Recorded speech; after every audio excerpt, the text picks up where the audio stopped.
The first thing I remember is the sound forks stopping mid-air as my sister pulled her boyfriend toward me, her smile already mocking before she spoke. Christmas lights flickered across her face when she said it. This is the failure of our family. My parents laughed like it was tradition, like humiliating me was part of the holiday menu. I didn't move. I didn't speak. But he did. He looked at them, then at me, and his voice cut through the room. Interesting.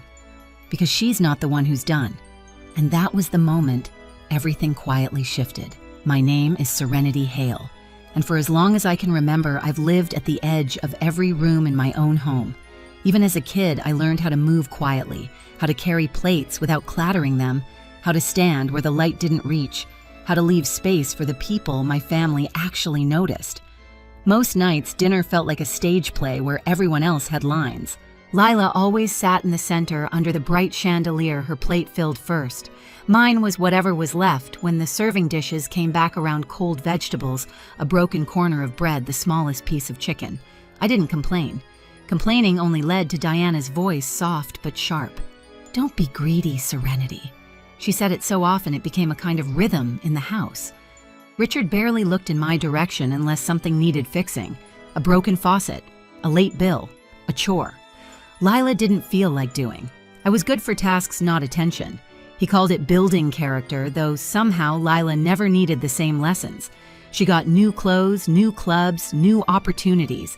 I got lectures about being realistic and grateful. I remember one winter afternoon, Lila forgot her project for school, some elaborate poster Diana helped her with.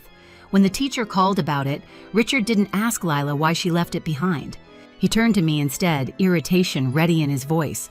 "Why didn't you remind your sister?" As if my role wasn't to live my own life, but to keep hers from falling apart.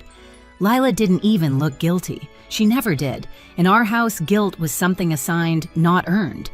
The older we grew, the more invisible I felt. My achievements, small, hard-won, vanished in the shadow of her performances. I remember earning a place in an art program downtown.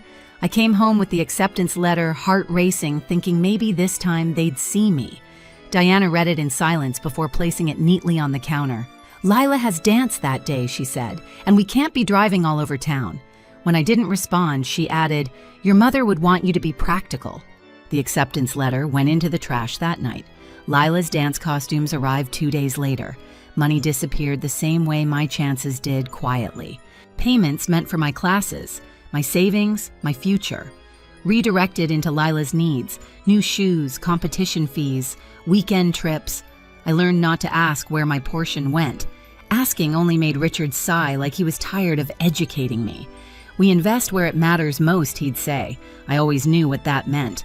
The funny thing is, no one ever called it favoritism. They called it support. They called it doing what's best. They called it family. And I believed them because believing made the house feel less cruel. Still, I wasn't entirely blind. I had my own small rebellions, late nights, drawing in the laundry room studio above the washers, saving scraps of my allowance in envelopes hidden behind detergent bottles, building a quiet world where I didn't have to earn a place at the table. But even then, even with all the clues, a part of me thought things might change someday. That if I worked hard enough, stayed steady enough, quiet enough, I'd be invited into the warmth they reserved for her. It took me a long time to understand that warmth was never meant for me. That was the day I learned my place in this family. It happened quietly, the way erasures always do. A missing name, a shifted glance, a door closing without sound. I was in the office late, the kind of evening where the city outside feels like a distant hum. Lila's voice carried from the break room, bright, rehearsed, careless.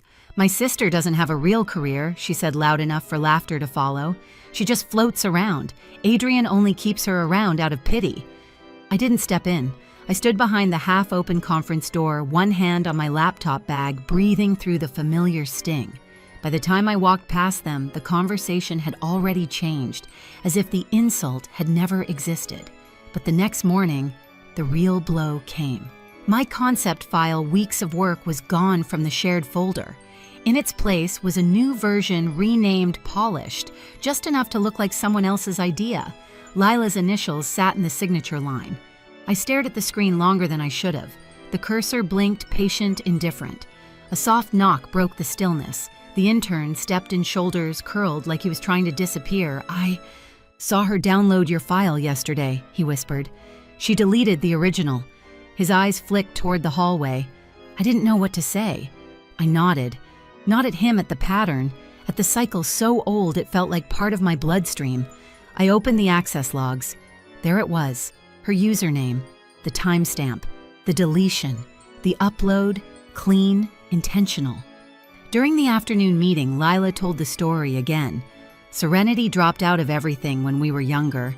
She always crumbles under pressure. People chuckled politely. Adrian didn't. His gaze shifted toward me for half a second, like he was reading something in the space I occupied. I kept my hands still on the table, fingers resting on the cold edge, silence wrapped around me like an old coat, heavy but familiar. I didn't correct her. I didn't defend myself. I didn't ask why she felt entitled to rewrite me year after year. When the meeting ended, she brushed past me with a smile that didn't reach her eyes. I just smiled. I didn't go home after that meeting. I walked out of the office, down the elevator, and into the cold evening like I was stepping underwater. Cars moved, people talked. Holiday lights blinked against the windows of downtown buildings. None of it felt connected to me. I kept walking until the cold burned enough to make everything sharp again. When I finally stopped, I was in the co-working space 2 blocks from our agency. The keypad clicked under my fingers. The lock beeped open. Inside the room was empty. Just white light on long tables, the hum of a printer. Someone forgot to turn off, and the faint smell of stale coffee grounds. It was the kind of silence that doesn't comfort but steadies. I placed my laptop on the table and opened the logs. Every timestamp was a small betrayal. Lila downloading my concept, the deletion, her upload, the edits. Then the email she sent Adrian late at night claiming the original direction had flaws and she had fixed it. I didn't react. I just kept scrolling. Access logs don't lie. They don't gossip. They don't twist stories. They only reveal what someone actually touched. I copied everything into a folder I labeled plainly documents. Then I started collecting. Payments, bills, transfers, screenshots of budgets she'd signed without approval, emails where she hinted that I was overwhelmed, not ready, emotionally inconsistent. She had built her own version of me in the system, one that justified taking my work, my credits, my place. It wasn't new. It was simply the first time I had proof. At midnight, my phone buzzed. A text from my aunt, a photo of old paperwork she found while cleaning, payments my mother had left for me, savings meant for my future, the ones that disappeared when I was a teenager. "Your mother wanted you to have these," she said. I stared at the screen long enough for the blue light to sting my eyes. Then I added the files to the folder. Around 1 in the morning, I walked to the back corner of the space where floor-to-ceiling windows overlooked the dark city. Snow had started falling, fine whisper-light flakes drifting under the street lamps. I watched them until my breath slowed, until my pulse steadied. Then I opened a new spreadsheet, a simple one, a list of everything I had built at the agency. Clients I brought in, campaigns I directed, projects Lila had claimed, folders I created, budgets I balanced, hours I logged. It stretched longer than I expected. Most people think revenge feels hot.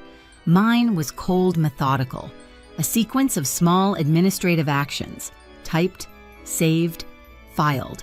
The next morning, before anyone arrived, I went to the old studio above the laundromat on the edge of Aurora, the place where I built my first freelance jobs. The machines downstairs rumbled, shaking the floorboards the way they always did. The air smelled like detergent and warm metal.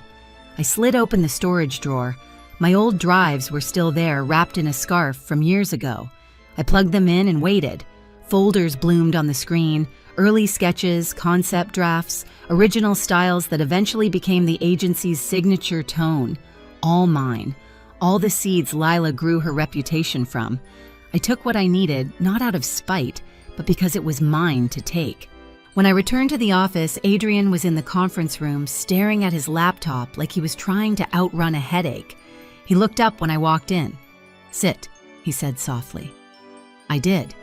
He turned the screen toward me. My file, the one Lila claimed. He tapped the corner. Your metadata's still inside." Of course it was. She changed the name, not the backbone. He opened the access logs next my folder from the night before. "You pulled everything he said." I nodded. "I didn't push you into this, did I?" "No." "And you're sure you want me involved?" I thought about it. About silence. About what happens when you speak and no one listens. About what happens when you stay quiet and everyone assumes you'll never stop swallowing what hurts you. "Yes," I said. He studied me for a moment, not with pity, but with the kind of focus people use when assembling something delicate. Then he leaned back. "HR needs this. Legal needs this. And the board needs to know where the credit actually belongs." His voice wasn't angry. It was factual, administrative, clean. We spent the next 2 hours assembling the file. Every document, every log, every payment discrepancy, every moment where my work had been fed into Lila's pipeline of praise. Typed, printed, signed. Around noon, he slid the final packet across the table. "I'll handle the process," he said. "You don't have to be the one to deliver this."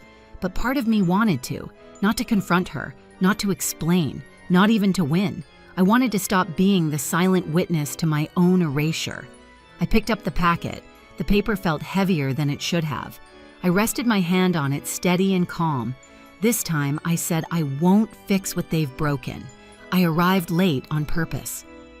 Christmas dinner was already in motion when I stepped through the doorway of my father's house.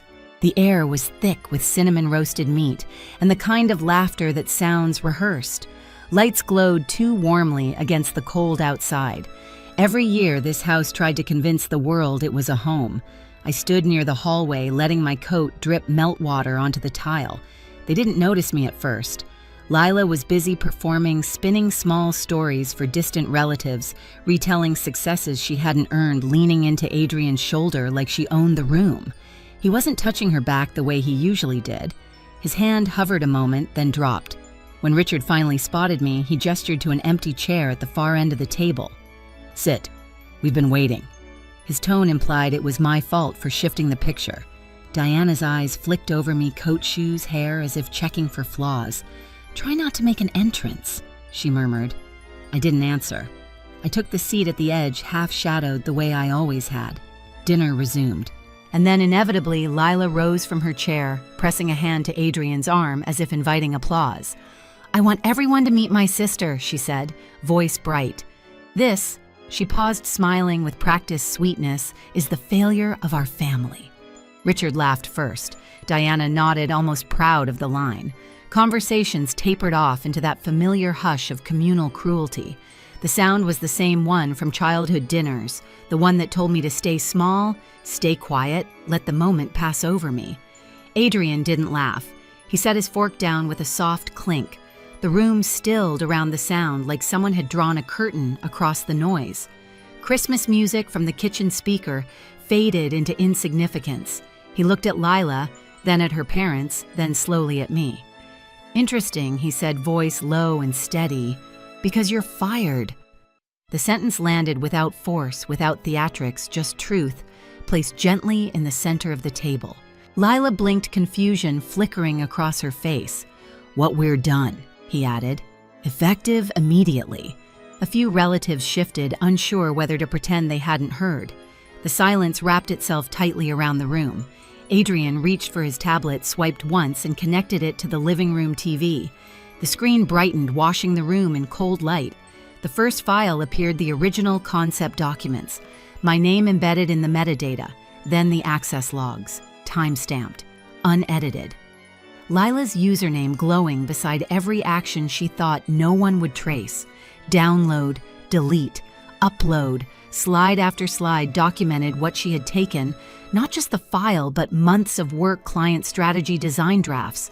Her voice shrank as the evidence built itself. "I didn't," she began. He didn't look at her. "You did." When the payments appeared, transfers, she initiated budget approvals. She signed without clearance.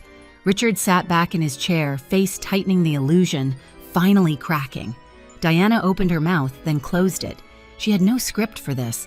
Adrian continued calm as ever. "The board received the full report this morning. HR has already processed the termination, and the final note..." He clicked once more. My portfolio appeared. The actual one, the campaigns I built, the projects I led, the clients I brought in. Years of work hidden behind their narrative. Serenity, he said. Eyes on me now, not asking for permission, simply stating, reality is the co-founder and principal strategist of our agency. She always has been. No applause, no vindication, just a shift in the air as if the house itself had been holding its breath for years, and finally exhaled.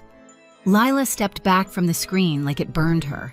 You're choosing her over me, Adrian looked at her with the same quiet finality he'd used all night. I'm choosing the truth. No one looked at me directly. They couldn't. The story they built had collapsed in front of them. I sat there, hands folded loosely, heart steady. For the first time, my silence didn't feel like surrender. It felt like authority. Seattle didn't feel like a fresh start right away. At first, it was just distant gray mornings, unfamiliar bus routes, the sound of rain against a window that didn't belong to any version of my past. But distance has its own kind of mercy. It gives the mind room to breathe, to unfurl, to rethink the shape of a life.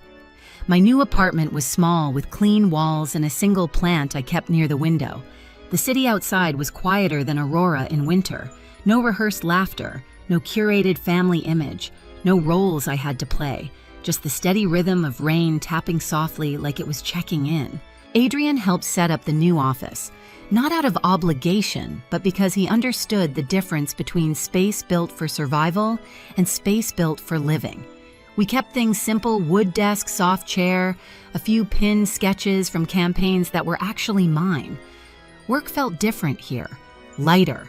Not because it was easier, but because no one was trying to take it from me. I didn't cut my family off. I just stopped orbiting them. Whatever consequences they faced, audits, questions from relatives, fractured stories they handled without me. Silence can be cruel, but sometimes it's the only language people understand. On Christmas Eve, a year later, I cooked dinner with coworkers who had quietly become friends. We packed extra meals and walked them to a shelter nearby. The air was cold, but the kind that wakes you up, not the kind that freezes you in place. When I sat down at my own small table afterward, I placed the best portion on my plate, crispy, warm, perfectly chosen. No one told me I didn't deserve it. No one measured my worth against someone else's appetite. The moment was quiet, almost nothing, but it felt like a life finally folding into itself, whole, unbent mine.